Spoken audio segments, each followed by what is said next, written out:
di podcast session 2. Masih dengan bintang tamu yang sama, Pak Hasan. Halo Pak, nggak bosan ya di bintang tamu kita ya? Saya masih penasaran nih, teman pemilih juga tentunya. Kan tadi di session 1 kita udah berikan bocoran ya, bahwa Pak Hasan ini kan perjalanan karirnya bisa dibilang berliku-liku ya, dari yang pengajar, terus sempat jadi nelayan juga. Nah, orang kan tahunya Bapak sekarang jadi ketua KPU, tapi kan nggak tahu tuh gimana sih awal ceritanya pada akhirnya Bapak bisa berkarir di dunia kepemiluan. Coba Pak ceritain secara singkat aja sama kita. Baik, awal mula tertarik dengan dunia kepemiluan itu tahun 1987 ya. Awal mula terjun di dunia kepemiluan dengan menjadi Fantarli waktu itu, panitia pendaftaran pemilih ya di Makassar waktu itu. Oh, di Makassar. Iya, ikut berkecimpung karena memang waktu itu ada kawan yang kebetulan sudah lama berkecimpung di pemiluan mengajak untuk bergabung untuk melakukan pendaftaran pemilih dari rumah ke rumah. Dulu kan sama dengan kalau sekarang itu kan coklat, kalau dulu Fantarli, cuman sistemnya aja yang beda. Jadi perjalanannya itu sama aja, kita mendaftar pemilih dari rumah ke rumah. Jadi awalnya di situ. Terus di setiap penyelenggaraan pemilu pasti itu terlibat lah, entah jadi KPPS, entah jadi pengawas TPS, seperti itu. Jadi perjalanan karir itu cukup panjang dan cukup berliku. Dimulainya dari menjadi anggota Fantarli, terus jadi pengawas pemilu, jadi anggota KPPS, jadi anggota BBS, itu. Oke Pak, jadi mulai tertariknya sejak jadi Fantarli ya? Iya, dari Fantarli tahun 87, sejak masih kuliah semester terakhir sih waktu itu. Ini bergabung di dunia kepemiluan seperti itu. Kalau boleh tahu motivasi Bapak apa? Maksudnya kan misalnya kita tertarik dengan bidang ini, pasti kita kan pengen, saya memang pengen mendalami dunia ini. Kenapa memilih dunia kepemiluan yang basicnya bertolak belakang ya dengan latar pendidikan Bapak sebagai guru ya? Tadi kalau tidak salah di awal Bapak bilang sempat mengundurkan diri dari CPNS. Nah, kenapa sih misalnya lebih memilih kepemiluan? Padahal kan dulu saya sebelum di KPU, mungkin saya merasa pemilu itu ribet deh kayaknya. Prosesnya panjang, pasti bersentuhan dengan banyak orang, publik yang mungkin akan memancing kita untuk seperti apa gitu. Nah, Bapak sendiri kenapa sih dari guru yang seorang guru tenaga pengajar malah memilih dunia kepemiluan? Kalau dari si ini sebenarnya sama sebenarnya kita menghadapi orang-orang juga. Iya. Kalau jadi guru kan menghadapi murid, kalau terjun di dunia kepemiluan berhubungan dengan orang juga, cuman lingkupnya agak besar. Kita berhadapan dengan masyarakat banyak, berhadapan dengan pemilih, berhadapan dengan orang-orang politik, berhadapan dengan peserta pemilu. Itu saja bagaimana untuk kita berinteraksi dengan baik, itu saja. Berarti tantangannya lebih besar dibandingin kalau jadi guru mungkin cuma menghadapi murid-murid yang kadang-kadang ya anak-anak mungkin ya. Kalau pemilih kan dari segala usia ya, dari segala lini, dari segala segmen gitu kan, yang mungkin beda-beda ya, yang ini begini, yang ini begini ya Pak ya. Tapi ada nggak rasa penyesalan ya mungkin ya, saya bilangnya. Dulu kan kalau pendidik itu mungkin dia memakai hati ya Pak. Iya. Ada nggak rasa ternyata di KPU begini ya, kenapa dulu saya nggak jadi guru? Kalau misalnya kita flashback belakang gitu kan, ada teman saya yang terjun ke politik lah, dia bilang ternyata politik nggak enak tuh katanya gitu. Terus saya bilang enak dong, saya bilang gitu kan. Enggak, saya lebih nyaman di pendidikan, dia bilang gitu. Kalau Pak Hasan itu gimana sih? Ada nggak perasaan seperti itu? Perasaan itu tetap ada sih ya. Memang awalnya ada rasa penyesalan karena mungkin memang takdir orang sudah garis tangan sudah disentuhkan yang Maha Kuasa. Awalnya ada rasa penyesalan bahwa kenapa saya dulu berhenti jadi guru dulu. Lihat dari bidang kesejahteraan tenaga pengajar sekarang sudah luar biasa itu kan. Beda dengan waktu masih zaman-zaman saya dulu kan kecil, itu intensifnya juga kecil. Makanya mundurkan diri dulu. Jadi setelah waktu berjalan dengan ini ada perbaikan kesejahteraan tenaga pengajar, ada timbul rasa penyesalan. Melihat juga teman-teman ada yang sudah jadi kepala dinas, ya kawan-kawan yang sama-sama kuliah dulu, ada yang sudah rektor malah, ya teman sebangku waktu masih di SMA dulu, jadi rektor Unismu Makassar sekarang, jadi profesor ya, kawan satu kamar, satu angkatan, satu kawan sebangku waktu di SMA dulu. Ada rasa penyesalan kenapa dulu saya sampai berhenti mengundurkan diri jadi tenaga pengajar. Ada rata-rata ya oke lah, sudah ada masalah. Itu sudah kehendak Tuhan mungkin. Iya. Jadi kita menatap ke depan nih Pak ya. Iya. Seperti yang Pak bilang tadi, mungkin sudah menjadi garis takdir untuk berkarir di KPU. Nah, seperti yang kita tahu kan Bapak kan sudah 2 periode di Kabupaten Bangka ya. Yang pertama tuh sebagai divisi apa tadi Pak? Bisa ceritakan Pak? Di periode pertama awal masuk di Kabupaten Bangka tahun 2014 mulai bergabung, 2014 sampai 2018 sampai 2004. Jadi sekarang kan sudah periode yang kedua. Yang periode pertama masih anggota dengan memegang divisi pemutaran data. Anggota apa sih suka dukanya untuk memegang divisi data kemarin, utamanya di daerah-daerah yang daerah-daerah yang memang cukup kompleksitas permasalahan data itu cukup ini menjadi sorotan khususnya untuk Pangkal Pinang dan Kabupaten Bangka, khususnya daerah-daerah perbatasan antara Pangkal Pinang dan Kabupaten Bangka. Itu saja kemarin-kemarin yang sering menjadi sorotan, sering menjadi persoalan, bukan hanya antara Pangkal Pinang dengan Kabupaten Bangka. Itu sudah masuk ranah provinsi kemarin yang sering memfasilitasi kita bagaimana untuk data pemilih ini bisa benar-benar bagus datanya, karena memang sering berkonflik itu antara wilayah perbatasan, khususnya untuk Kelurahan Keramat dengan Desa Gajah Timur. Itu sih yang menarik di situ, tantangannya di situ, karena kita selalu berhadapan dengan orang yang penduduk yang notabene berKTP Pangkal Pinang, sering pendudukannya Pangkal Pinang, terus berdomisilinya di Gajah Timur. Jadi itu membuat data pemilih kita selalu ada permasalahan, ada problem. Sampai sekarang masih Pak hal itu terjadi?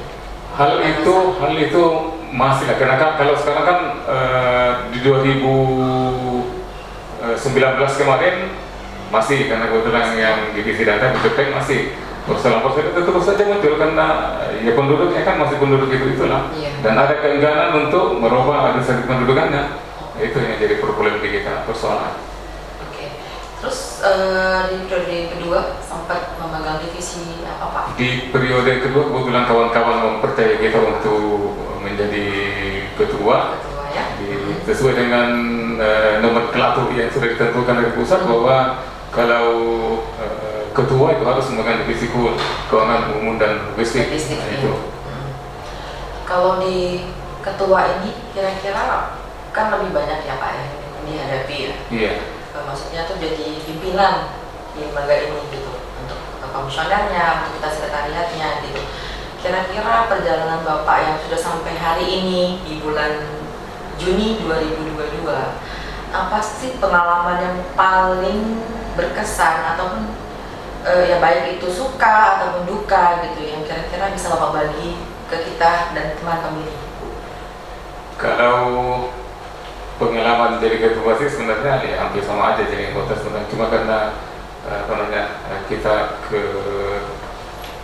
kelihayan kita untuk berkoordinasi dengan kawan-kawan, kerja sama kita dengan staf sekretariat, menjalin komunikasi yang baik lah antara staf sekretariat dengan komisioner. Itu saja kuncinya, itu yang penting. Asal ada komunikasi yang baik antara sekretariat dengan komisioner berjalan dengan baik, saya kira tidak ada persoalan. Karena memang kalau bahasa Pak Sigit, mantan komisioner KPU periode 2017-2018, itu ada bahasanya bahwa KPU itu sebenarnya adalah lembaga yang unik sebenarnya, karena ada dua kekuatan di dalamnya. Apabila kita tidak pandai-pandai mengelola konflik yang ada di dalam itu, akan terjadi ketegangan terus. Karena kan staf sekretariat itu kan di bawah komando sekretaris.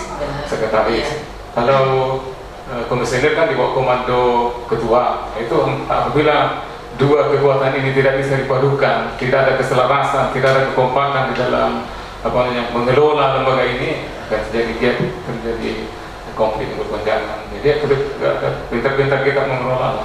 Berarti harus menjaga harmonisasi ya Pak? Harmonisasi. Karena ada dua pimpinan, ya kan ada dua anak buah juga ya. Benar. Kalau misalnya yang berkesan Pak dari perjalanan jadi ketua KPU apa Pak? Yang paling berkesan apa ya? Kira-kira yang membuat Bapak itu misalnya kalau nanti kan udah di periode ini kan berarti udah nggak bisa lagi nih Pak. Kira-kira yang membuat Bapak sedih untuk meninggalkan KPU Kabupaten Bangka lah. Apakah teman-teman komisionernya ataukah dari sekretariatnya? Karena kita tahu, setahu saya ya, KPU itu ikatan persaudaranya sangat tinggi ya Pak ya. Nah kalau Bapak sendiri gimana tuh? Apa yang berkesan nanti yang akan membuat Bapak itu tidak bisa melupakan? Kalau bahasa anak gaul itu move on. Apa tuh kira-kira tuh? Yang paling berkesan itu ya kebersamaan ya. Antara sekretariat, komisioner, itu yang paling berkesan. Itu memang nggak susah kita dapatkan di luar kebersamaan itu, kekompakan kita. Karena dianggap keluarga besar lah ya. Itu itu agak susah kita hilangkan perasaan itu lah. Nah, ada persaudaraan kita. Apalagi saya kan sudah 10 tahun ini kan bersama dengan kawan-kawan. Jadi ada ikatan batin yang begitu erat lah.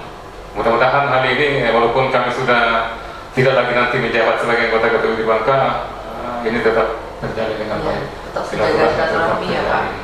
Harapannya seperti itu. Oke Pak, pertanyaan terakhir nantinya. Karena sudah 2 periode, berdasarkan aturan kan Bapak nggak bisa lagi mencalonkan. Jadi planning ke depan apa Pak? Kira-kira apakah nanti misalnya mau jadi pengajar lagi, mungkin kan menyalurkan hobi lama, atau mungkin misalnya passionnya itu jadi apa tadi nelayan ya Pak ya, nelayan, atau mungkin Bapak nanti mau nyebrang ke kamar sebelah satu rekanan kita atau gimana nih? Kan pada penasaran nih Pak Hasan nanti pensiun kemana ya? Pensiun ya Pak ya istilahnya ya, jangan berhenti. Kalau berhenti kayaknya kejam banget ya Pak. Jadi kita istilahnya pensiun lah. Jadi kita menyelesaikan pengabdiannya di KPU Kabupaten Bangka Pak. Kira-kira apa nih Pak? Pasti udah punya rencana kan? Udah punya planning ke depan tuh. Kira-kira saya mau ini nih. Kalau rencana ke depan tetap ada sih ya. Kalau untuk ke provinsi, mungkin rencana itu ada. Nah, kita ada tahu nanti perjalanan ke depan seperti apa, dan itu ada. Untuk pindah kampus sebelah juga memungkinkan juga. Yang penting daerah pembatasan umur karena kita sadar juga dengan usia kita yang sudah tidak muda lagi seperti itu. Nah, ada batasan umur juga sekarang. Karena kalau memang masih bisa untuk provinsi ya kita upayakan untuk provinsi, ikut seleksi di provinsi, atau paling tidak ya itu tadi pindah ke kampus sebelah. Iya Pak. Rencana juga untuk pindah ke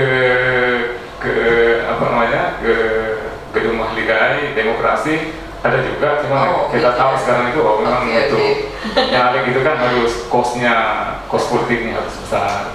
Jadi harus kita sadar diri lah, harus ditopang dengan itu.